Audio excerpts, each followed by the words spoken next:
반갑습니다. 오늘이 12월 27일입니다. 금년 한 해도 이제 4일밖에 남지 않았습니다. 지금 코로나가 기승을 부리고 있기 때문에 각 교회의 모임도 지금 제한되고 있습니다. 비대면 예배를 드리라고 하는데요. 사실 비대면 예배라고 하는 것이 어떤 의미가 있는가라는 생각을 해보게 됩니다. 예배는 하나님께 드리는 제사와 같은 것입니다. 너희는 값으로 산 것이 되었은즉 그런즉 너희는 너희 몸으로 하나님께 영광을 돌리라. 그래서 일주일에 한 번 드리는 예배가 아니고 그것은 예배의 일부분이죠. 그래서 우리는 우리의 삶을 통해서 하나님 앞에 영광을 드리는 그런 삶이 되는 겁니다. 우리 자신을 하나님께 드리는 것이 제사고 예배죠. 자, 우리는 그동안에 레위기서를 쭉 공부를 했습니다. 바로 이 레위기서는 이런 제사에 관한 법을 규율하고 있습니다. 하나님과 사람 사이에 죄를 없이 하고 또 하나님과 관계를 맺고 또 하나님 앞에 거룩한 삶을 살도록 하는 그런 과정들이 기록이 되어 있기 때문에 우리는 이 레위기서를 통해서 예배가 무엇인지를 배울 수가 있습니다. 지난 주일에는 레위기 23장에서 성회를 삼을 여호와의 절기라고 하는 주제로 배웠습니다. 이 레위기 23장에는 이스라엘의 7절기에 대해서 기록이 되었습니다.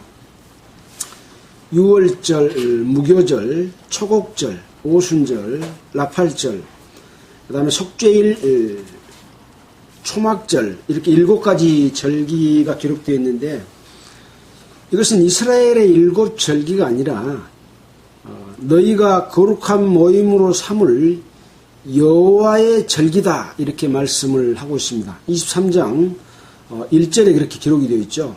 그래서 사실은 이스라엘의 7절기는 여호와 하나님의 절기인 것이죠.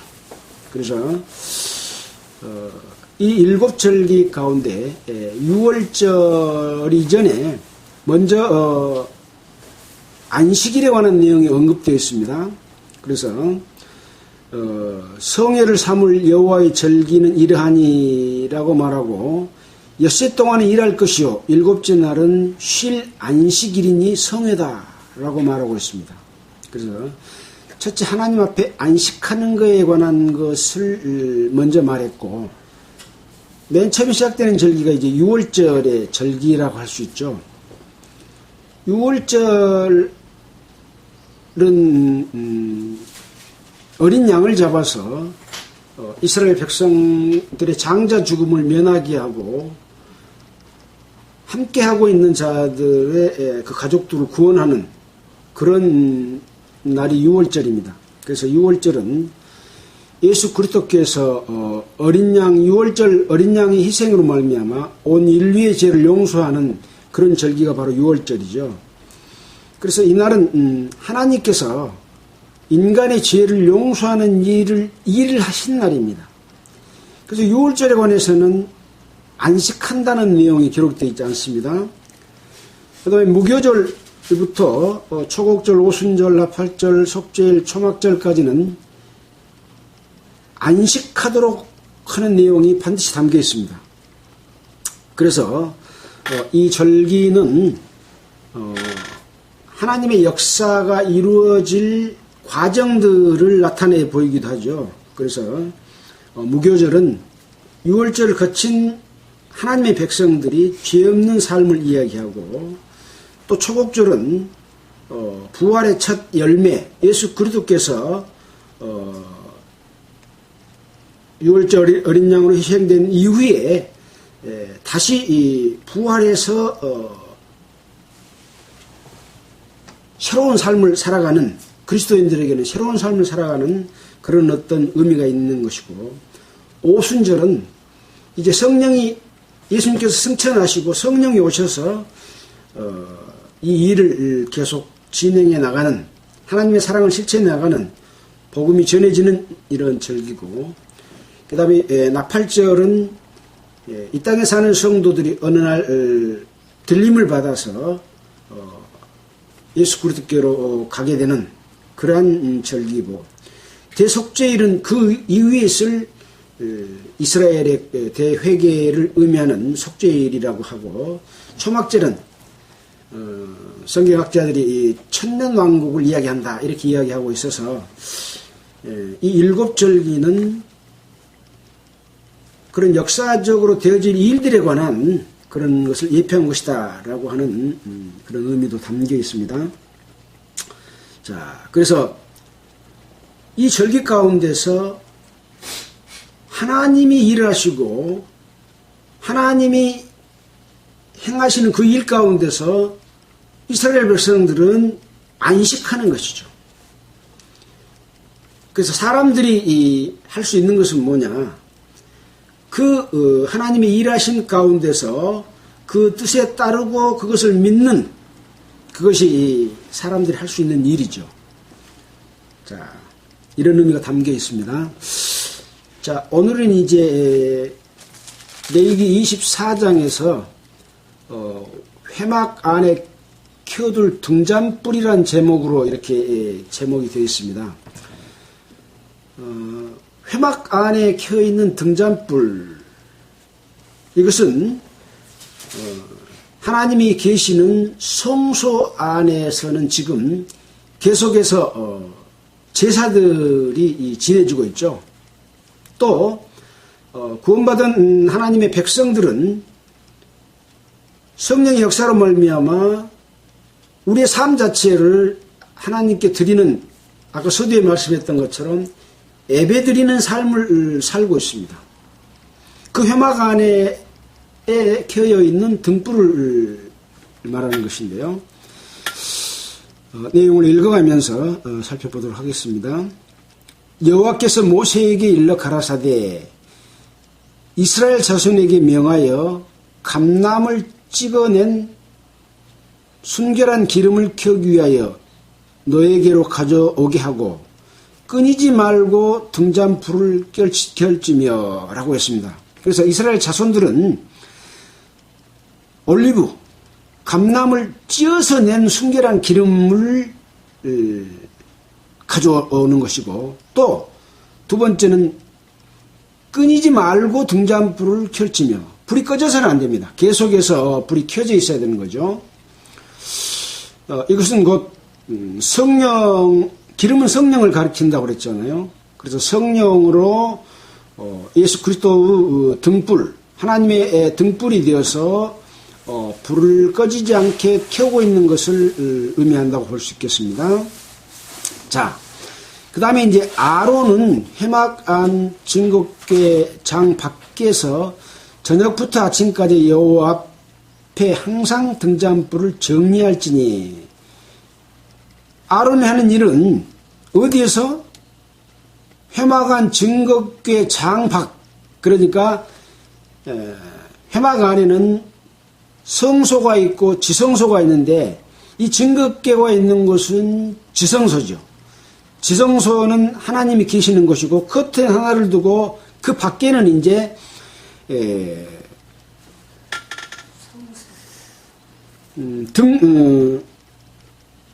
향단이 있고 등대가 있고 떡상이 있고, 지성소 밖으로 나오면 이제 물두멍이 있고 번제단이 있는 것이죠. 그래서 이제 지금 성소 안에 있는, 그렇게 휘장 밖 성소 안에 있는 곳에서 등잔불을 정리를 한다.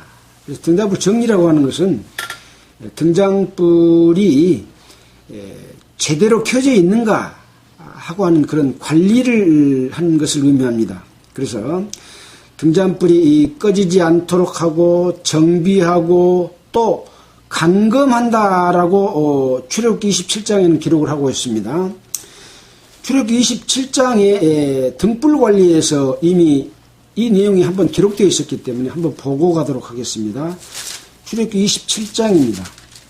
출애굽기 27장 20절에 보면 너는 또 이스라엘 자손에게 명하여 감나무로 찌어낸 순결한 기름을 등불을 위하여 내게로 가져오게 하고 끊이지 말고 등불을 켜되 아론과 그 아들들로 회막한 증거궤 앞 휴장 밖에서 저녁부터 아침까지 항상 여호와 앞에 그 등불을 감금하게 하라. 이 감금이 바로 볼간자 검사할 검자 해가지고 자세하게 살펴서 검사한다. 정리정돈한다. 늘 살핀다. 꺼지지 않도록 한다. 이제 그런 의미인 거죠. 그래서 이는 이스라엘 자손의 대대로 영원한 규례니라. 이렇게 출애굽기에서도 이미 이 레위기서 24장에 있는 말씀에 대해서 한번 알려주셨던 그런 말씀이죠. 불관리에서. 자, 바로 너희는 대대로 지킬 영원한 규례다. 그가 여호와 앞에서 순결한 등대 위의 등잔들을 끊이지 않고 정리할지니라. 그래서 이스라엘 백성과 이 제사장들은 아론 대제사장이잖아요. 대제사장은 하나님 앞에 이 등불을 켜고 늘 거룩한 삶, 죄 없는 삶, 또 죄를 지면 돌이켜 회개하는 삶, 이런 삶들을 통해서 불이 꺼지지 않고 등불을 켜서 말 아래 두지 아니하고 등경 위에 두나니 이는 들어오는 자로 그 빛을 비추게 함이라. 요한복음에 보면 참빛 곧 세상에 와서 비추는 빛이 있었나니 라고 말씀하신 그 하나님이 빛이 되어서 이 세상에 오신 예수 그리스도의 그 빛을 계속 비추는 그런 의미가 회막 안에 켜져 있는 등불에 관한 내용이라고 할 수 있습니다. 회막 안에서는 무엇을 한다고요? 회막 안에서는 늘 제사드리는 번제와 소제와 화목제와 속제와 속건제를 드리는 것이 바로 이스라엘 백성들이 하나님과 함께 하는 방법인 거죠. 자, 그 다음에 5절부터는 역시 성소에 있는 떡상, 그러니까 등불하고 등대하고 떡상은 서로 마주보고 있는 그런 곳에 위치하고 있습니다. 떡상에 대해서 설명을 하고 있습니다. 떡은 뭐 하는 데 쓰는 겁니까? 소제를 드리는 데 쓰는 거죠. 너는 고운 가루를 취하여 떡 12를 굽되 매 덩이를 에바 10분의 2로 하여 여호와 앞 순결한 상 위에 2줄로 한 줄에 6씩 진설하고 너는 또 정결한 유향을 그 매 줄 위에 두어 기념물로 여호와께 화제를 삼을 것이며. 자, 그래서 고운 가루를 취해서 떡 12를 굽는다. 이 12의 의미가 예수님의 12제자라고 하는 그런 숫자로 봤을 때 이 12은 하나님의 일을 하기 위한 어떤 일하는 자들의 수, 또 제물, 소제를 드릴 애물, 아마 전체를 의미하는 거라고 볼 수도 있겠죠. 12를 굽되 매 덩이를 에바 10분의 2로 하며, 에바는 22리터가 한 에바입니다. 그래서 10분의 2다라면 10분의 1은 2.2리터가 되지 않겠습니까? 그래서 4.4리터로 만드는 거죠. 여호와 앞에 순결한 상에 2줄로 6씩 진설하고 4.4리터로 매 덩이를 만든다고 하면은 떡 하나가 얼마나 크겠습니까? 조금 하겠습니까? 크겠습니까? 4.4리터짜리 떡이죠. 그러니까 상당히 큰 떡을 진열하는 것이죠. 매 덩이를 해봐 10분의 2로 하라고 그랬으니까요.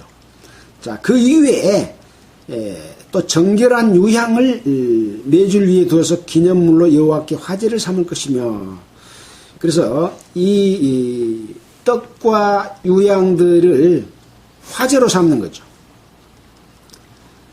8절에 항상 매 안식일에 이 떡을 여호와 앞에 진설할지니 이는 이스라엘 자손을 위한 것이요 영원한 언약이니라. 여호와 앞에 소제를 드리지만 이것은 누구를 위한 것이냐? 이스라엘 자손을 위한 것이다. 그리고 이것은 영원한 언약이다. 또 이 떡은 아론과 그 자손에게 돌리고 그들은 그것을 거룩한 곳에서 먹을지니 이는 여호와의 화제 중 그에게 돌리는 것으로서 지극히 거룩함이니라. 이는 영원한 규례다. 그래서 회막 안에 등불이 켜져 있고 그 불이 켜져 있는 그곳에서 진설병을 진열하고 또 유향을 그 위에 두고 이것을 화제로 삼고 또 그 남은 것은 지난번에 배웠지요. 광주 안에 남아있는 그런 떡들을 먹을 수 있도록 이 제사장들에게 돌려준다. 그래서 그 안에서 하나님께 제사 드리고 감사하고 하면서 또 먹는 하나님과 함께하는 삶, 그런 것을 의미한다고 볼 수 있겠죠. 이것은 바로 영원한 규례다. 그래서 이것은 하나님의 백성들이 할, 이스라엘 백성뿐만 아니라 우리가 믿음으로 말미암아 아브라함의 자손이 된 모든 이방인들까지 포함해서 계속해서 이어질 규례이기 때문에 이스라엘 백성들로서 끝나는 규례가 아니라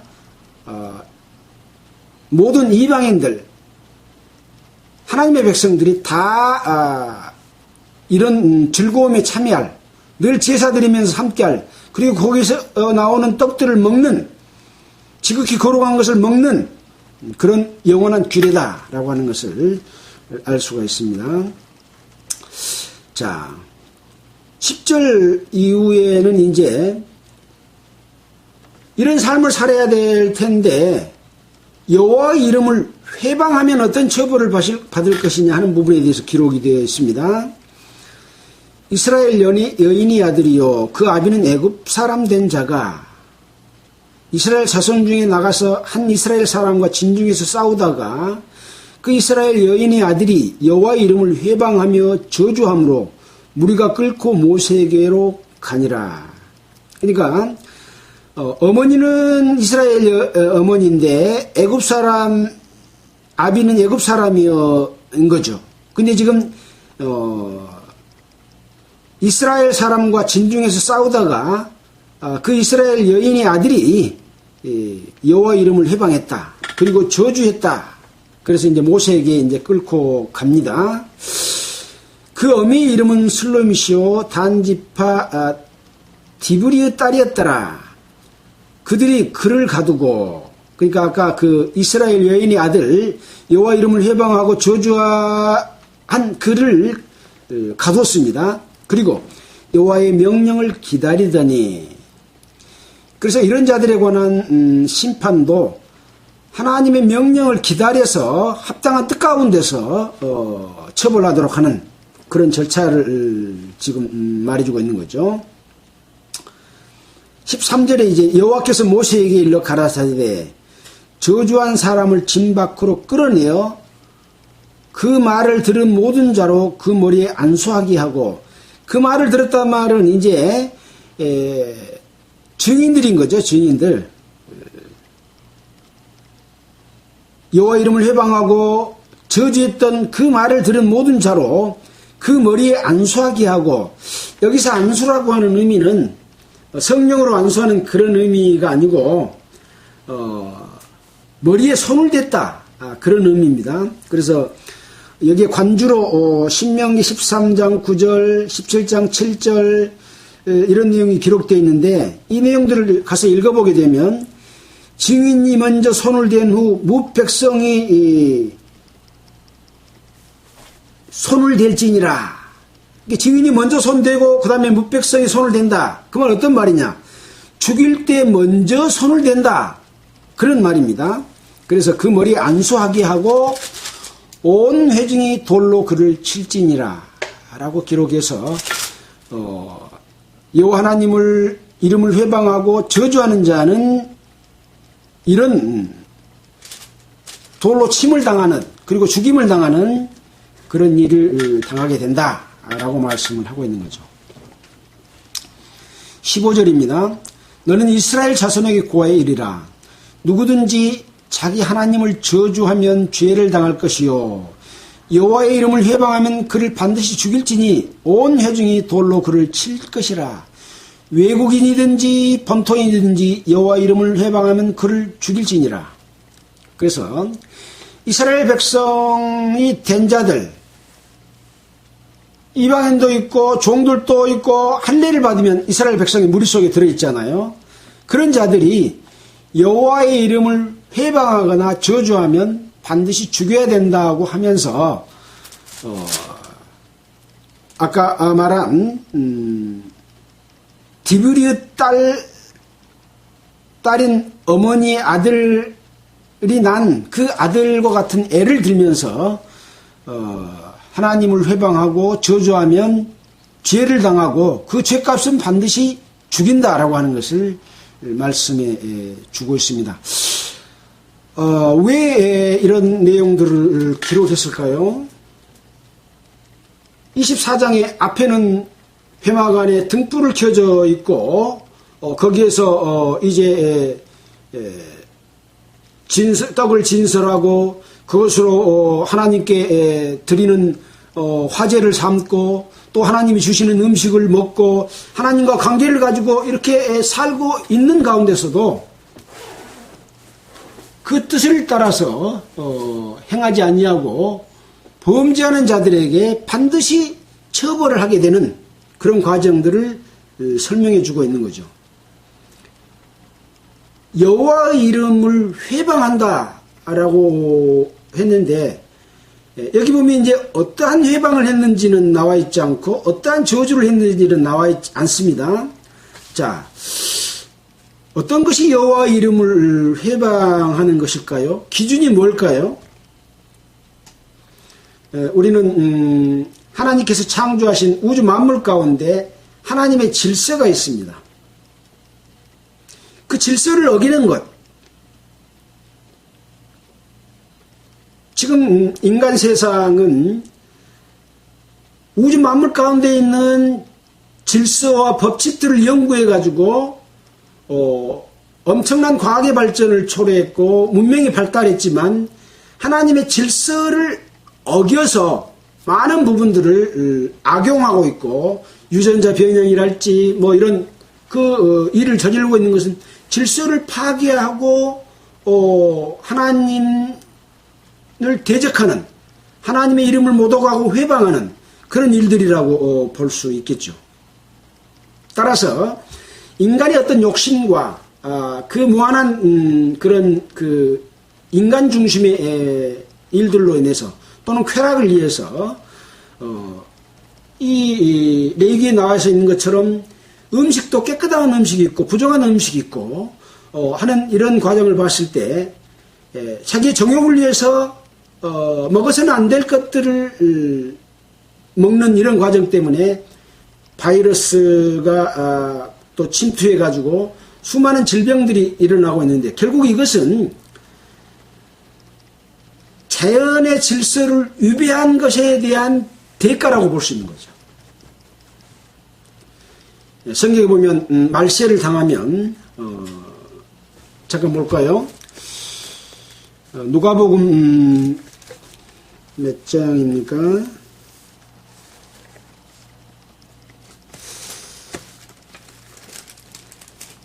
누가복음 21장에 보면 이런 말씀이 있습니다.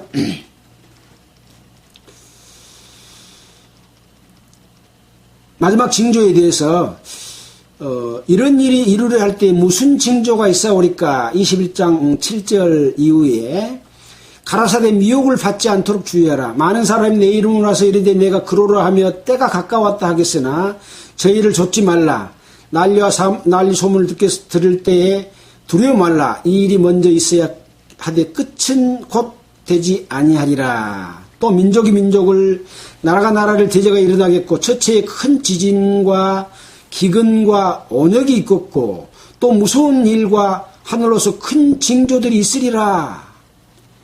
이렇게 마지막 때에 일어날 일들에 대해서 기근과 언역이 있겠다라고 말씀을 했던 것처럼 마지막 때가 되면 자연 질서의 파괴로 인한 인간 스스로가 자초한 이런 언역이 아주 심화될 것을 말씀을 하고 있습니다.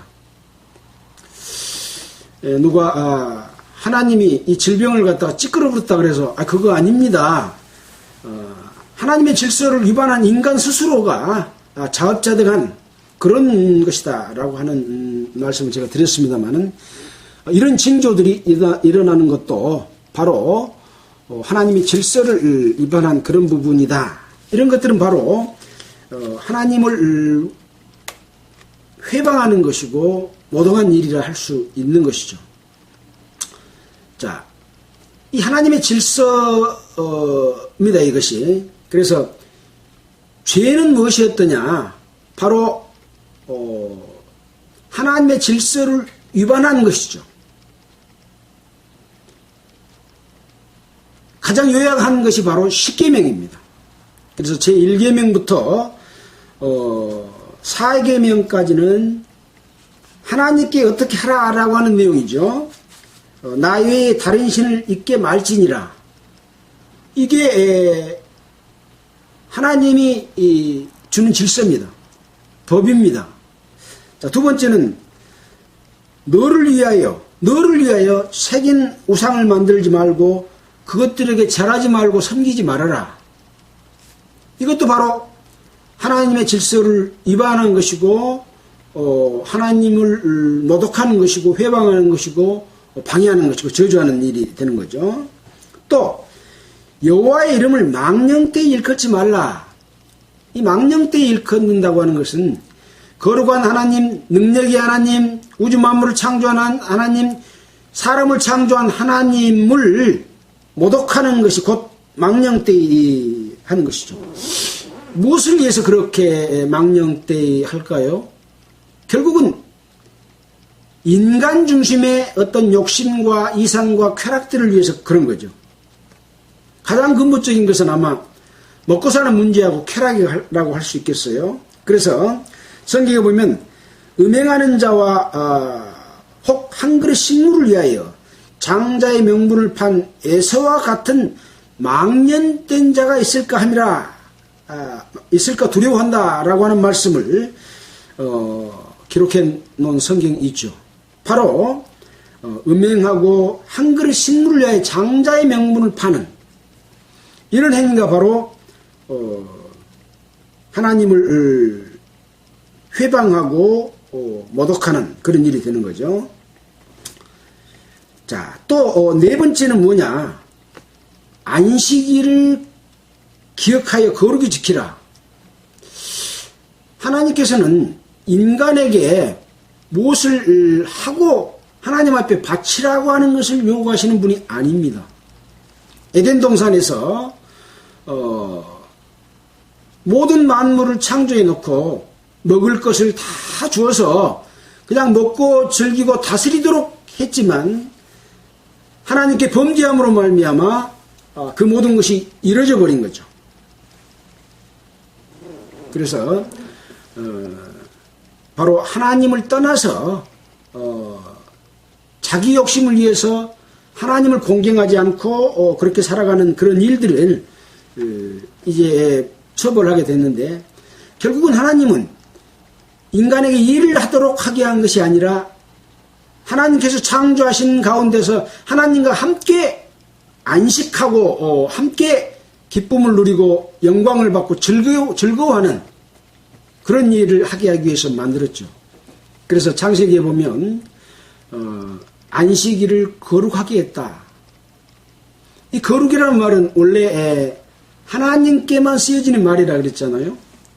근데 하나님이 인간을 거룩하게 하는 과정 가운데 있는 것이 인류 역사 가운데 복음이죠.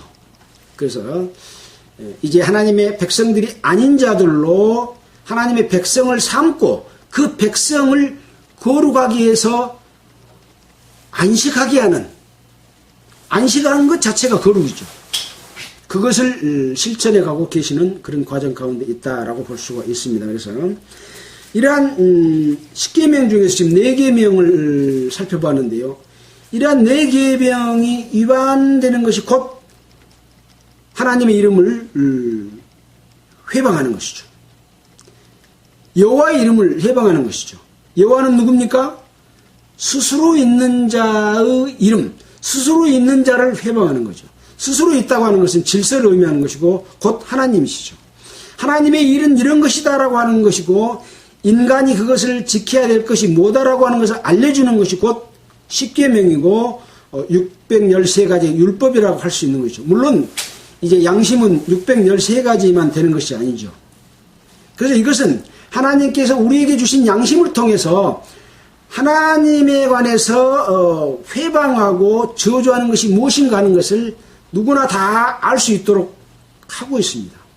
근데 하나님의 진리를 떠나서 기독교 복음이 전파된 이후에 하나님의 뜻과 다르게 살았던 과정들을 이스라엘 백성들을 통해서 보여줬고 또 신약 성경에서는 각 서신서들을 통해서 교회의 역사가 이끌어 나오면서 어떠한 잘못들을 짓고 있는가라고 하는 부분에 대해서 사도 바울을 통해서 그렇게 하지 말아라고 기록된 것이 성경 전체의 내용이라고 봤을 때 정말로 지금 교회에서 가르치고 있는 각 내용들이 성경과 부합하는지 이것이 하나님의 뜻인지를 분별하지 못하면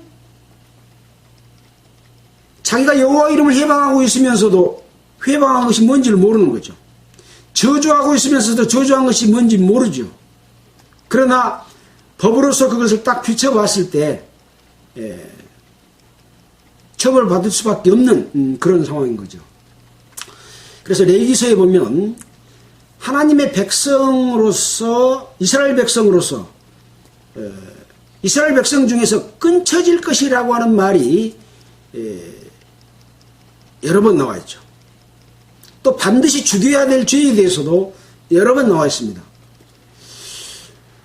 그것은 이스라엘 백성들에게만 해당된 말이다라고 말하는 사람들도 있을지 모르지만 여기는 유대인이나 이스라엘 백성이나 이방인이나 하나님의 백성에게는 똑같이 적용된다 하는 말들을 우리는 여러 성경에서 찾아볼 수가 있는 것이죠.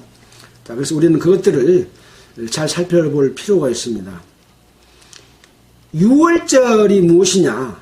유월절은 예수 그리스도께서 희생된 유월절 양하고 애굽에서 유월절 양이 같습니다. 그래서 성경은 이 유월절 양은 속죄함을 받는 것을 의미하고 홍해를 걷는 것은 세례받는 것을 의미한다고 다 들어서 알고 있는 내용입니다. 그러면 이제 광야 생활의 시작은 하나님의 백성이 구원받은 성도들이 어떻게 살아야 될 것인가 속에서 맨 먼저 나오는 것이 10계명이고 레위기서에 나와 있는 제사법이고 제사법 중에 어떤 것들을 해야 되고 어떤 것들은 해서는 안 되고 어떻게 되면 백성 중에서 끊어지고 어떻게 되면 반드시 죽여야 된다. 어떤 것이 하나님 앞에 거룩한 것이다 라고 하는 것들을 설명해 주고 있기 때문에 이것은 그때 당시 이스라엘 백성에게만 적용되는 말씀이 아니라 이스라엘 백성 외에 다시 주님이 재림하실 때까지 하나님의 심판이 있을 때까지 모든 전체들이 지켜야 될 내용이고 이것은 바로 영원한 규례다라는 것을 레위기서를 통해서 볼 수가 있는 것이죠. 자, 이제 17절부터는 인간과의 관계 속에서 어떤 것은 어떻게 해야 될 것이냐 하는 부분들에 관해서 기록을 하고 있습니다. 사람을 쳐 죽인 자는 반드시 죽일 것이요. 상응한 대가를 반드시 받아야 된다라고 하는 것이죠. 짐승을 쳐 죽인 자는 짐승으로 짐승을 갚아라. 만일 사람이 그 이웃을 상하였으면 그 행한 대로 그에게 행할지니, 그러니까 그대로 갚아주는 거죠. 그대로. 파상은 파상으로. 파상이 뭡니까? 파상이라는 것은 흠이 있는 것을 이야기하는데 부러뜨리는 것, 그런 것을 의미합니다. 부러뜨렸으면 부러뜨린 대로 갚아주고, 눈은 눈으로, 이는 이로 갚을지라. 남에게 손상을 입힌 대로 그대로 그렇게 할 것이며, 짐승을 죽인 자는 그것을 물어줄 것이요 사람을 죽인 자는 죽일지니, 외국인에게서든지 본토인에게든지 그 법을 동일히 할 것은 나는 너희 하나님 여호와임이니라. 그래서 지금 이것은 이스라엘 백성들에게 한 말이지 이스라엘 백성과 함께하지 않는 저 외국인들에게 하는 말이 아닙니다. 애굽 사람들에게 하는 말이 아니죠. 또 가나안에서 쫓겨난 자들에게 하는 말이 아닌 거죠.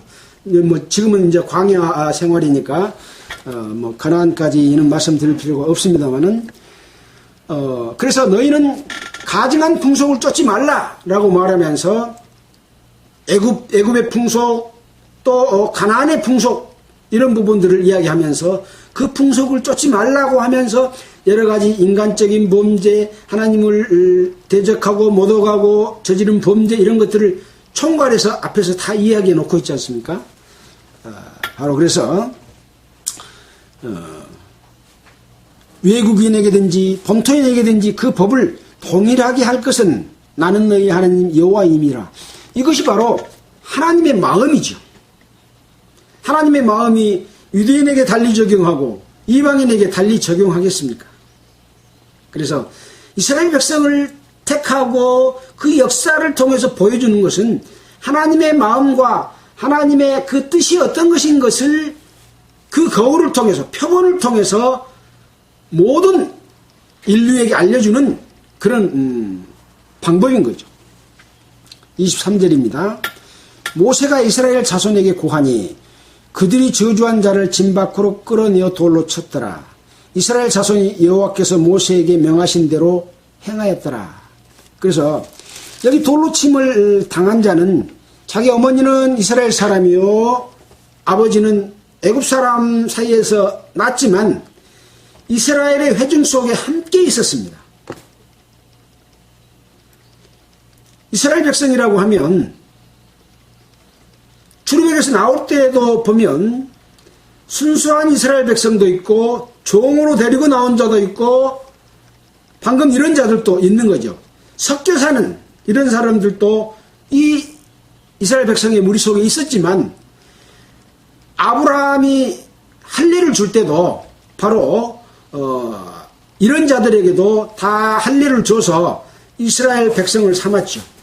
그러니까 육신적인 혈통의 백성이 아니라 이스라엘 족속 속에 포함되는 그러한 자들은 혈통이 아니라도 함께했다라고 하는 것은 바로 유대인이나 헬라인이나 이방인이나 차별이 없다라고 우리가 신약성경에서 배운 말씀과 같은 하나님의 뜻이라고 할 수가 있습니다. 자, 오늘 이제 24장의 내용은 어떻게 보면 상당히 간단한 내용이죠. 회막 안에 켜둘 등불에 대해서 말씀을 하는 것은 하나님의 빛, 거룩한 빛을 영원히 켜놔라. 끄지 마라. 계속해서 켜져 있어야 된다라고 하는 것이고, 또 진설병에 관한 내용은 그 떡을 진열해서 하나님 앞에 제사로 드리고 또 그것을 하나님께서 주시면 그것을 함께 먹고 살아갈 것이 거룩한 삶이다 하는 것을 이야기했고, 그 다음에 여호와의 이름을 회방하거나 저주하면 반드시 죽임을 당한다 라고 말하면서 뒷부분에 사람과 사람 사이에서 있는 부분에 대해서도 반드시 행한 대로 갚아준다 라고 하는 내용이 기록이 되어 있습니다. 이제 25장에서는 안식년과 희년 이런 부분에 대해서 나오고, 26장에서는 상과 벌에 대해서 나오고, 27장에서는 서뇌물의 값 이런 부분들이 나오면서 레위기서는 끝이 납니다. 무엇입니까? 하나님께서 이스라엘 백성이 어떻게 하나님과 늘 함께할 수 있는지에 관한 규례를 레위기서에서 기록하고 있는 거죠. 이 규례 속에 하나님의 마음이 담겨 있고 하나님이 어떻게 행할 것을 담겨 있고 어떨 때 거룩한 백성으로서 하나님께 함께할 수 있는지, 하나님의 영광이 함께할 수 있는지를 알려주고 있습니다. 우리가 출애굽기서 공부할 때 이스라엘 백성을 이끌어내서 출애굽시킨 이유는 내가 너희와 함께하기 위해서 그런 것이다. 그래서 하나님이 함께한다고 하는 것은 곧 우리가 하나님 안에 있는 것이고 하나님이 우리 안에 있어서 그 뜻에 합치된 걸 이야기하는 거죠. 사람들은 하나님의 뜻을 이해하지 못하고 자기 것, 어떤 학문과 이론, 그리고 잘못 깨달은 내용을 가지고 이렇게 하면 하나님이 기뻐하실 것이다 라고 하는 그런 기독교의 흐름이 있습니다.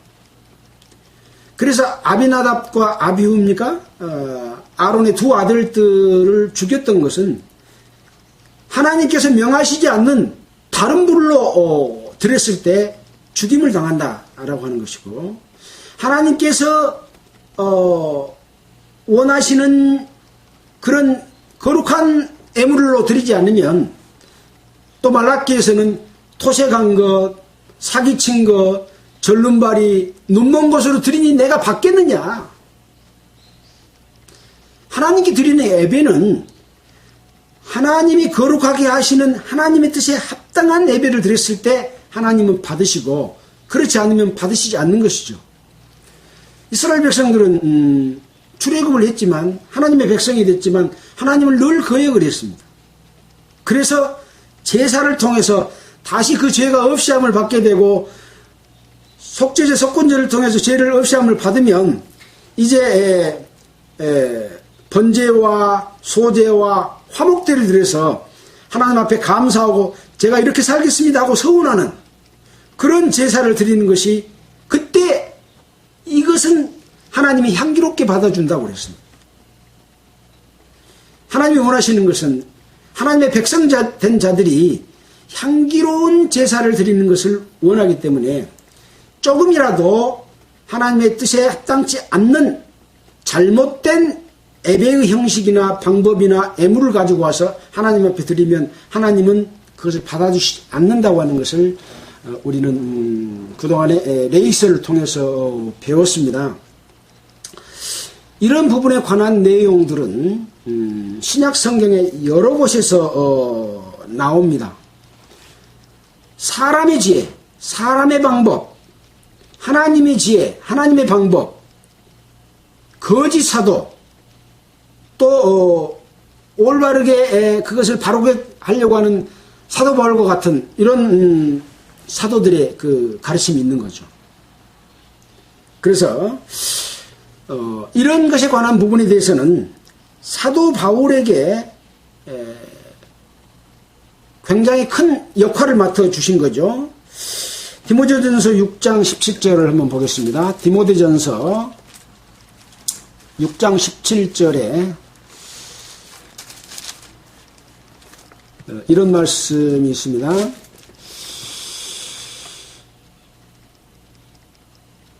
이 세대의 부한 자들을 명하여 마음을 높이지 말고 정함이 없는 재물에 소망을 두지 말고 오직 우리에게 모든 것을 후히 주사 누리게 하시는 하나님께 두며 선한 일을 행하고 선한 사업에 부하고 나눠지기를 좋아하며 동정하는 자가 되게 하라. 이것이 장래에 자기를 위하여 좋은 토를 쌓아 참된 생명을 취하는 것이다. 생명을 취한 자들에게 참된 생명을 취하는 것이 무엇인가 라고 말을 하고 있습니다. 마음을 높이지 말고 정함이 없는 재물에 소망을 두지 말고 오직 모든 것을 후히 주사 누리게 하시는 하나님께 마음을 두고 선한 일을 행하고 선한 사업에 부하고 나눠지기를 좋아하며 동정하는 자가 되라는 거죠. 부당한 방법으로 뜯어서 그것을 묻고 살거나 하나님의 권력을 이용해서 자기 권력으로 삼는다거나 이래서는 안 된다라고 하는 것이죠. 그런 자들은 뭐예요? 참된 생명을 취할 수가 없다라고 하는 내용이 들어있는 거죠. 자, 이러한 교훈에 대해서 이것은 사도 바울에게 주신 것이다 하는 그런 내용의 기록이 있는데요. 자, 1장 10절에 보면 이런 말이 있습니다. 음행하는 자며 남색하는 자며 사람을 탈취하는 자며 거짓말하는 자며 거짓 맹세하는 자와 기타 바른 교훈을 거스리는 자를 위함이니 이 교훈은 내게 맡기신 바 복되신 하나님의 영광의 복음을 조춤이니라. 그래서 사도 바울이 주는 교훈은 하나님이 사도 바울에게 맡기는 내용이고 복되신 하나님의 영광의 복음을 쫓는 일이라고 하는 것이죠.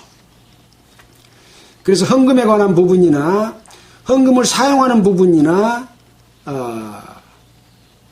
굳이 사도로서 그 누릴 권한이 있지만 그 권한을 누리지 아니하고 몸소 일을 하면서 복음을 전했던 사도 바울의 그 뜻은 바로 복되신 하나님의 영광의 복음을 쫓기 위해서 이런 것들로 인해서 먹고 사는 문제들로 인해서 어떤 권력을 취하려고 하는 이런 욕심 때문에 하나님을 도전하고 배반하는 일들이 있게 되는 것 때문에 사도 바울은 그런 삶을 살게 된 거죠. 이런 부분에 관해서는 여러 군데서 찾아볼 수가 있습니다. 고린도전서 1장 12절을 한번 보겠습니다. 고린도전서 1장 12절에 고린도 교회에 복음이 전해졌습니다. 근데 분쟁이 있었던 거죠. 어떤 분쟁이냐?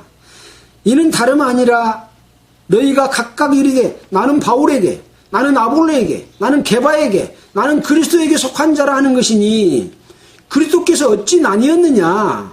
바울이 너희를 위해 십자가에 못 박혔느냐? 바울의 이름은 너희가 세례를 받았느냐? 아니다. 그런 말을 하고 있습니다. 바울은 자기 파에 있으니까 목에 힘줄만 하겠죠. 그러나 그거 아니다 라고 말하고 있는 거죠. 자, 그러면서 5장에 가서 보면 이런 말이 나옵니다. 누가 너를 구별하였으며 너에게 있는 것 중에 받지 아니한 것이 무엇이냐? 전부 하나님께로부터 받은 것 아니냐? 네가 받았은즉 어찌하여 받지 아니한 것 같이 자랑하냐? 네가 네 거인 것처럼 자랑하냐? 너희가 이미 배부르며 이미 부유하며 우리 없이 왕노릇하였다. 성령의 역사로서 일하고 있는 사도 바울 없이도, 성령의 역사 없이도 너희가 너 걸로 하나님께로부터 받은 것을 받지 않은 것처럼 말하면서 자랑하고 부유하고 배부르고 우리 없이 왕노릇했다. 우리가 너희와 함께 왕노릇하기 위하여 참으로 너희의 왕노릇하기를 원한다. 너희 지금 왕노릇하고 있는 것은 왕노릇이 아니다. 가짜다. 라고 이렇게 말씀을 하고 있습니다. 그러면서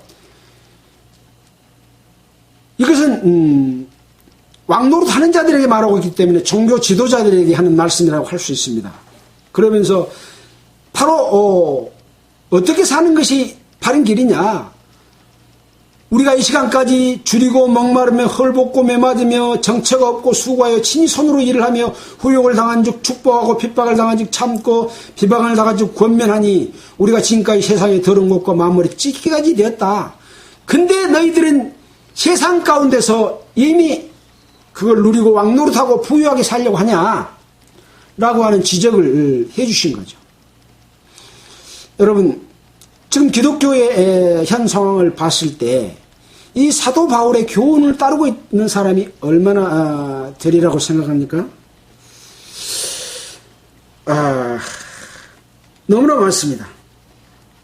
디모데전서 거짓 교훈의 경계를 하라고 하는 말씀, 또 바른 교훈을 거스린 자가 누구냐고 하는 말씀, 또 고린도후서의 11장에 바울과 거짓 사도들, 또 에베소에 나와 있는 이 거짓 사도들을 어떻게 대적해서 싸워서 하나님의 올바른 믿음 가운데서 살 수 있는 것인가에 대해서 말씀하고 있습니다.